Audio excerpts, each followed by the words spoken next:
On January 20th, 2025, Donald Trump was inaugurated as the 47th President of the United States.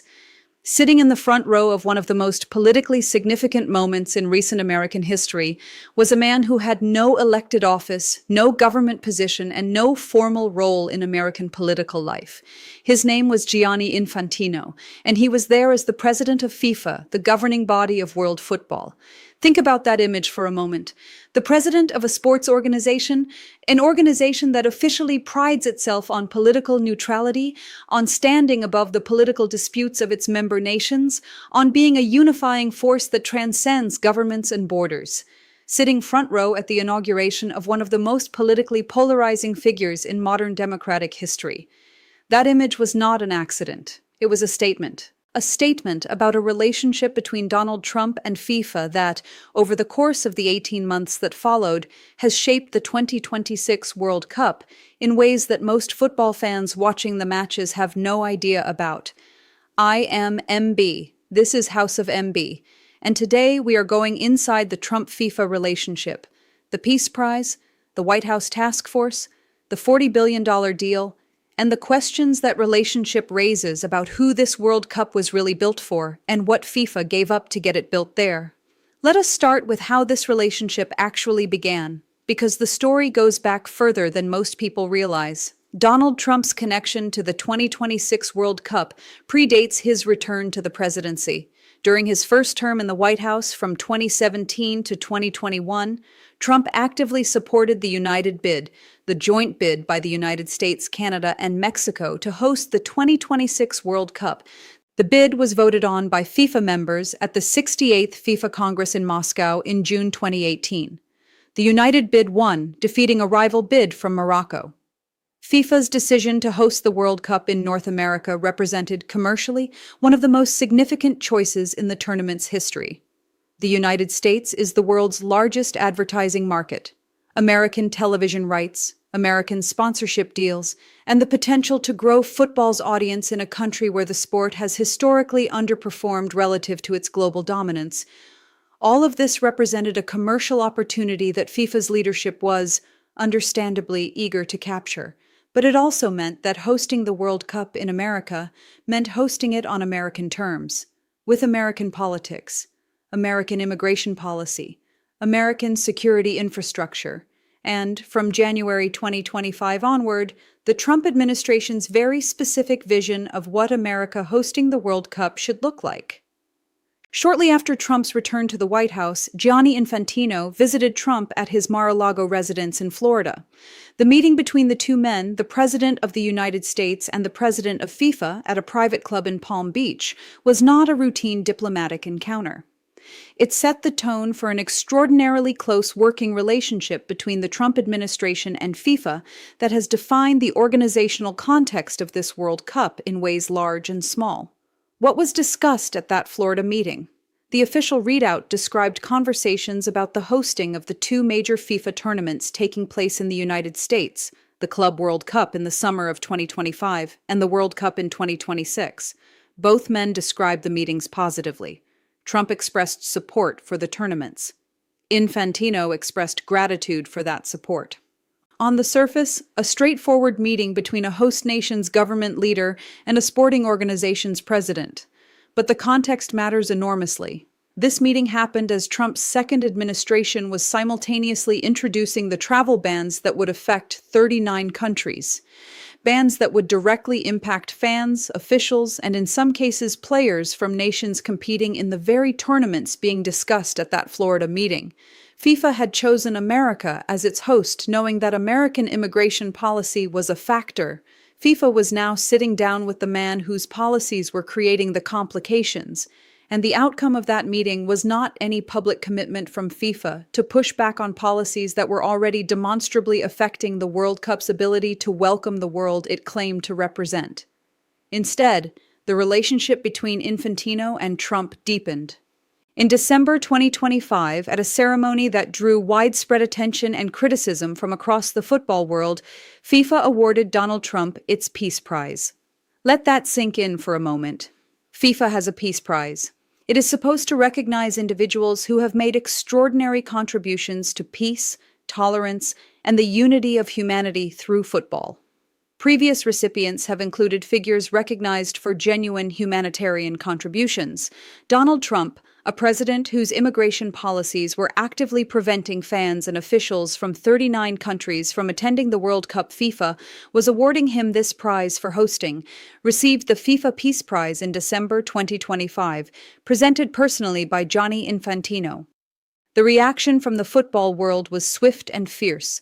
Former FIFA president Sepp Blatter, a man not known for moral lectures given his own complicated history with the organization, which we have covered extensively on this channel, publicly stated that the FIFA Peace Prize should not have been given to Trump and endorsed a boycott of the tournament over Trump's immigration policies. When Sepp Blatter is the one publicly questioning FIFA's ethical judgment, it is a sign that FIFA has done something genuinely difficult to defend. FIFA's justification for the Peace Prize centered on Trump's support for hosting the tournament, the economic contribution the tournament would make to American communities, and the role the World Cup plays in promoting unity and bringing diverse nations together. Critics pointed out the obvious tension, awarding a Peace Prize for hosting a tournament that welcomes the world to someone whose policies were simultaneously preventing significant portions of that world from actually attending. Infantino's response to these criticisms was to describe the award as forward-looking, about what the World Cup could achieve rather than about the full context of the policies surrounding it. The Peace Prize controversy was, in retrospect, the clearest statement yet of how this Trump-FIFA relationship was going to operate throughout the tournament. FIFA needed Trump's support, his administration's cooperation on security, visa processing, infrastructure access, and the political legitimacy that comes from a sitting American president enthusiastically endorsing the tournament. And FIFA was willing to provide significant symbolic validation in return, including the most symbolically loaded prize in its ceremonial arsenal. Now let us talk about the White House Task Force, because this is where the relationship between Trump and FIFA moved from symbolic to operational. Trump established the White House Task Force on the FIFA World Cup 2026 Staus, a formal government body operating out of the White House, with the specific mandate of coordinating federal efforts in support of the tournament. Running this task force was Andrew Giuliani, son of Rudy Giuliani, longtime Trump supporter and political ally. Andrew Giuliani, appointed by Trump in May 2025, was given the formal responsibility of coordinating across U.S. government departments to prepare for and support the World Cup.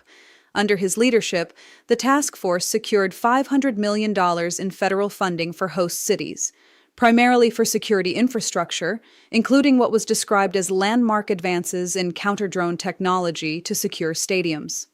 The task force also worked on what it described as enhancements to the visa process to ensure World Cup fans from around the world could attend. Here is where the relationship between the Trump administration's stated goals and FIFA's stated goals around the World Cup becomes genuinely complicated. The same administration that created a task force to improve visa processing for World Cup fans also maintained the travel bans that prevented fans from 39 countries from attending at all. The same administration that secured $500 million for stadium security also had immigration and customs enforcement agents present at or near World Cup venues, creating an atmosphere that, for fans from certain countries, made attending matches feel genuinely threatening regardless of their legal status. The task force could improve visa processing for the fans who were eligible to receive visas. It could not, and apparently did not seek to, address the fundamental policy that made fans from 39 countries ineligible entirely. FIFA accepted this. FIFA worked within this framework. FIFA's president attended Trump's inauguration, visited his Florida home, gave him a Peace Prize, and expressed consistent public support for Trump's involvement in the tournament, while the tournament itself unfolded under conditions that FIFA's own stated values of inclusivity, unity, and welcoming the world were, in measurable and documented ways, being compromised by the very administration FIFA was celebrating. And now, let us get to the number that explains everything. $40 billion. That is the figure Gianni Infantino cited when describing the combined economic impact of the Club World Cup 2025 and the FIFA World Cup 2026 on the United States economy. $40 billion. 200,000 jobs created. Over 10 million people expected to attend events across both tournaments. These are the numbers that explain, more clearly than any diplomatic language or press release, exactly why FIFA's relationship with the Trump administration has been what it has been. $40 billion in economic impact is an extraordinary number. It is a number that gives the host government enormous leverage over FIFA, because FIFA needs the host government's cooperation to deliver a tournament of this scale, and the host government knows it. It is also a number that gives FIFA enormous leverage over the host government, because $40 billion in economic impact is exactly the kind of metric that a president focused on economic achievement wants associated with his administration. The result is a relationship of mutual commercial dependency that creates powerful incentives for both sides to accommodate each other's needs, even when those needs are in tension with other values that both sides publicly claim to hold. FIFA claims to value inclusivity and welcoming the world. Trump's travel bans contradict that claim in practice. Trump claims to value security and controlled borders. FIFA's insistence on bringing 48 teams from around the world, including nations with which the United States has active military conflicts, creates security complications. Both sides have accommodated each other. FIFA has stayed largely quiet about the visa and travel ban issues. The Trump administration has provided the security infrastructure and political support FIFA needed. The tournament is happening. The $40 billion is being generated. And the fans from 39 countries who cannot attend, and the players whose family members could not get visas, and the Iranian team commuting across a border to play in a country their government is at war with. They are the ones who paid the price for the accommodation between FIFA and the White House. There is one more dimension of this Trump-FIFA relationship that deserves examination, and it connects directly to a story we covered in a previous video on this channel: the Ronaldo red card case. As we discussed, FIFA's disciplinary committee made an extraordinary decision to reduce Ronaldo's 3-match ban to effectively 1 match, allowing him to play in the World Cup despite clear violations of FIFA's own mandatory minimum disciplinary code for violent conduct. The Daily Mail specifically reported that this disciplinary decision was made just 1 week after Ronaldo had a meeting with Donald Trump. The timing was noted. FIFA did not address the timing publicly. Whether any connection exists between that meeting and FIFA's subsequent disciplinary decision, whether the most commercially significant player at a World Cup being hosted in America, at a moment when FIFA and the Trump administration were deeply invested in making this the most commercially successful World Cup in history, influenced a disciplinary outcome that had no clear legal justification under FIFA's own published rules, is a question FIFA has never answered. It may be coincidence. The timing may be entirely unrelated to the outcome. But FIFA's silence on the question, its refusal to publicly explain why Article 27 discretion was applied in this specific case in a way that contradicted the clear language of its own disciplinary code, leaves that question hanging in the air, and it hangs alongside all of the other questions this Trump-FIFA relationship has generated throughout this tournament. Questions about what FIFA traded away in pursuit of $40 billion of American economic impact. Questions about which of FIFA's stated values, inclusivity, political neutrality, equal application of rules, were quietly set aside as the price of doing business in Trump's America. Questions about whether the relationship between Infantino and Trump, which began with a front-row seat at an inauguration and deepened through a Florida meeting and a Peace Prize ceremony, has compromised FIFA's ability to operate as an independent governing body for world football. Or whether it simply revealed, more clearly than usual, that FIFA's independence has always been relative, always negotiable, and always available for the right commercial arrangement. FIFA has built this World Cup around a narrative of grandeur, the biggest tournament in history, the most teams, the most matches, the most economic impact, the most everything.